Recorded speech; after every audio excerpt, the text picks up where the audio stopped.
One of the books that I realised you'd read at that time from some research is this book, Adam Smith, The Theory of Moral Sentiments. Yes. So this book has to be accompanied by its more famous sister book, which is The Wealth of Nations, which that's the book that most people know Adam Smith for. They think of him as kind of the father of capitalism, because in 1776, he wrote this book which described what we now call the free market system. And this was a really revolutionary idea, because up until then we basically had various forms of feudalism. What's that? Where a small group of lords and knights and aristocrats control all the land, and the great masses do all the work.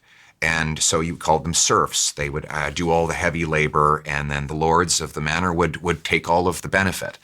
Along came this system of free enterprise that Adam Smith describes, which is basically, it has a very simple premise: voluntary exchange of work for wages, product for payment, and investment for interest. And that the economy, rather than being guided by the iron fist of the king or the state, is guided by the invisible hand of the free market. And this had been thought that this was crazy. How could the economy just sort of run itself? And the answer is through price signals. If the price of something goes up, people just automatically start making more of it. And if you need more workers to make that thing, well, you raise the wages. And all of a sudden, what do you know? The workers arrive. And this system is absolutely ingenious. Like, it's why when you go into a coffee shop and you buy your coffee, you say thank you. They don't say you're welcome. They say thank you, because they have something worth more to them than they had before, the money, and you have something worth more to you than you had before. And this voluntary exchange puts everyone on an equal scale. Even if you're a massive corporation, you want to sell something to a 15-year-old kid, you have to convince him it's worth more than the cost. So everybody has to be better off in the exchange for it to occur. And that was how free enterprise formed. And it has led to a spectacular increase in the quality of living and the economic growth, 200-fold increase in economic growth in the free enterprise era versus the feudal era. So a lot of people thought Adam Smith is only interested in a system where people are out serving themselves, their self-interest. That's what they took from the statement in The Wealth of Nations, that it is not from the benevolence of the brewer, the baker, or the butcher that we get our meal, but from his own self-interest. But that was only half the story. The other half was in this book called The Theory of Moral Sentiments, in which he explains how self-interest overlaps with virtue. So what he said is that we have something called fellow feeling, which is to say we feel for the other person. And we feel good when someone else does good. It's why we explain that, people donate to charity, or they leave the door open for a stranger, or they might help an injured person on the street, because they feel bad when they see someone else, their fellow, suffering, and they feel good when they see him succeeding. And that's why it's called sentiments, because you feel these things. I saw this in my own son.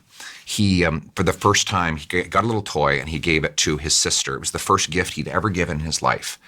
And he was so happy. Like, he literally ran in a big circle around the foyer of our residence and just laughing and screaming. It just made him so happy, happier than she was to even receive it.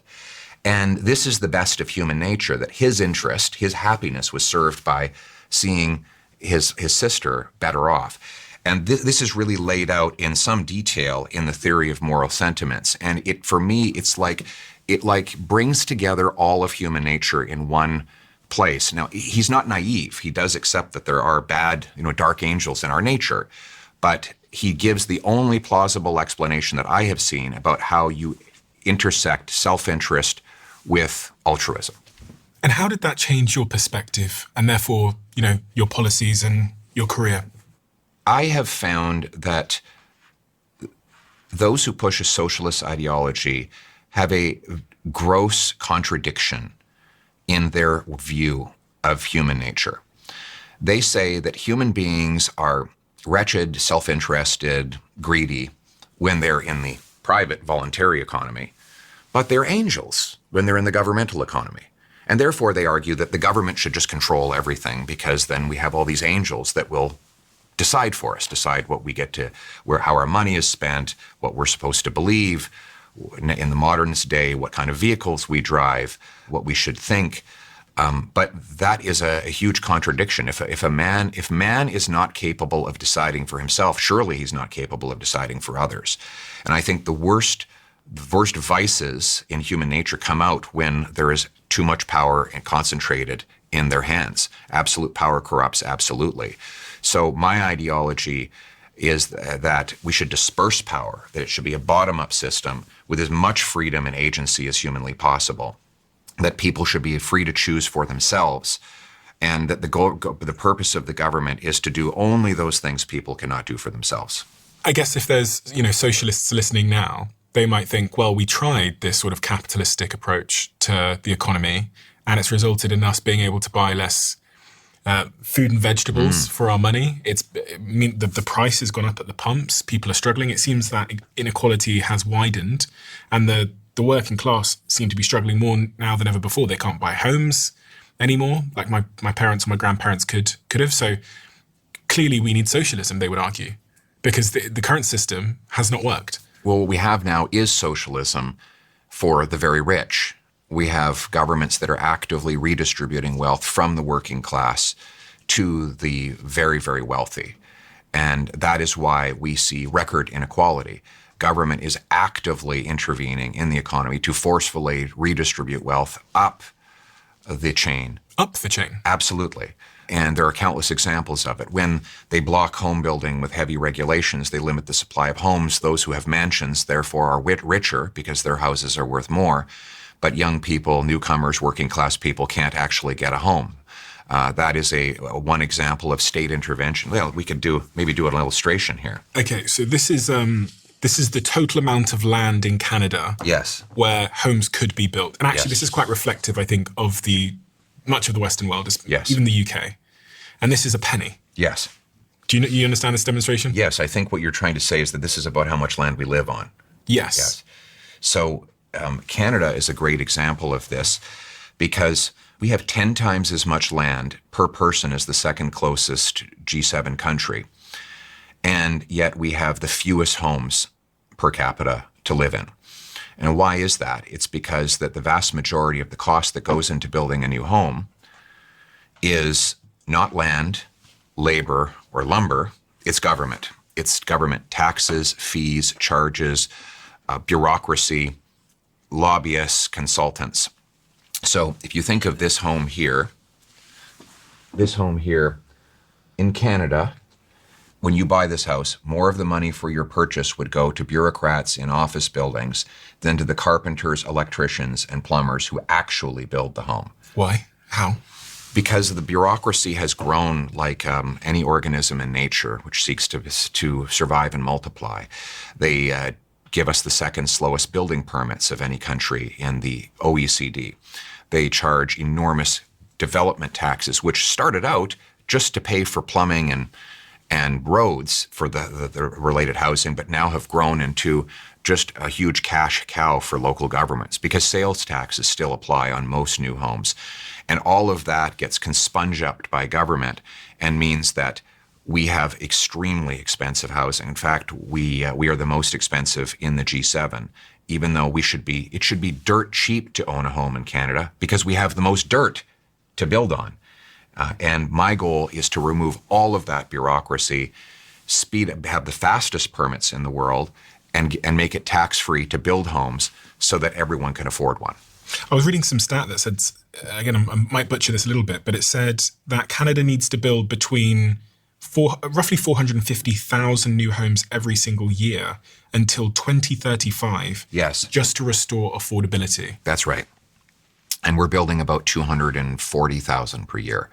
So we need to roughly double our home building to do that. The good news is we have 100,000, well, it's not good news. We have 100,000 unemployed construction workers who'd be happy to pick up a hammer and start building. We have hundreds of billions of dollars of investment that's ready to do it. We have an abundance of land. What we need are fast permits and low taxes so that we can unlock that building. What is the case for slow permits? There isn't one. There isn't one? Zero. There is no benefit to having slow permits. They do not protect the environment. They do not protect public safety. We used to build houses a lot faster, and they didn't fall down. After the Second World War, permits were almost instantaneous. We had a massive buildup of homes so that our returning veterans could have a place to live. In many neighborhoods of Canada, those homes are still standing. They have not collapsed. I'm not saying we get rid of building codes. They should all have to follow standards of environmental responsibility and be fire resistant and safe. But it shouldn't take 7 years to approve a subdivision to do that. We know how the developers know how to build according to the rules. They just need quick permits and freed up land to do it. You'd think now with AI, you'd be able to approve these permits within minutes. Like with all the technology, housing should be so much cheaper than it was before. In fact, everything should be so much cheaper. But this is another area where government is redistributing wealth from the working class to the super rich. It's the monetary inflation, where we're creating cash at a far faster rate than we're creating the stuff that cash buys. We've, in Canada, increased the number of homes over the last 10 years by 13%, but we've increased the money supply by 100%. In other words, there is now the growth in the money supply is 8 times faster than the growth in the housing supply. Which means for the average person that it bids up the price. Now, you might say, well, if everybody's equally getting their share of that money, then who cares? But they're not. There's something called the Catalan effect, which is that the first people to touch the money in a monetary expansion are those who are already wealthy and already connected to the financial system. So when government creates cash to fund its deficits, it doesn't just dump the bills out of an airplane into a suburban neighborhood. It injects it into the banking system by buying government bonds at inflated prices. And those who trade in those bonds are the first to get the cash. Those connected to the financial system are the first to borrow it. They get to deploy it before it loses its value. By the time it trickles down to the working class people, it's lost its value and their wages have been destroyed. And this has been happening on and off throughout all of human history, but it's been particularly bad in the last 55 years. And that is why I think the working class across the Western world is so angry.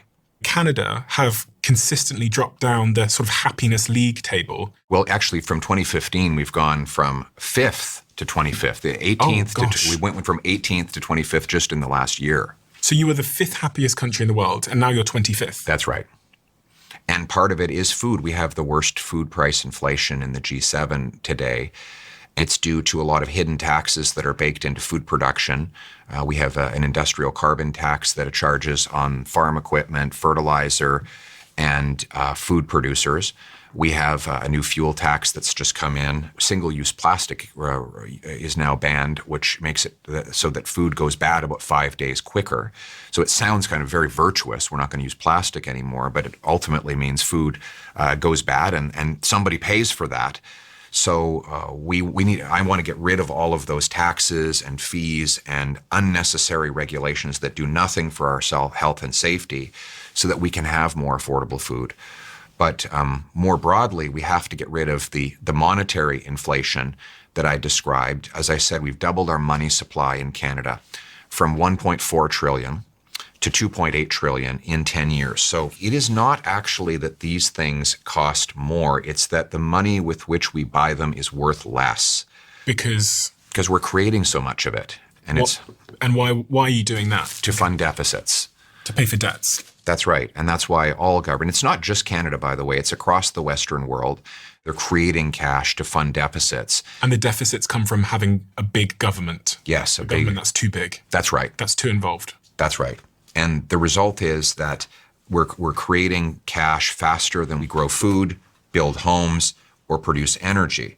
And my mission, Stephen, is to flip that. I want us to create more of what cash buys by unblocking food production, energy production, and home building so that we add those things faster than we add the cash to the system. I saw this graph here, this chart, which is GDP per capita with international counterparts. So on there it has Canada, United States, OECD, and it shows, it's quite stark. It shows that Canada has basically plateaued in terms of GDP per capita. For the average person, what is GDP per capita?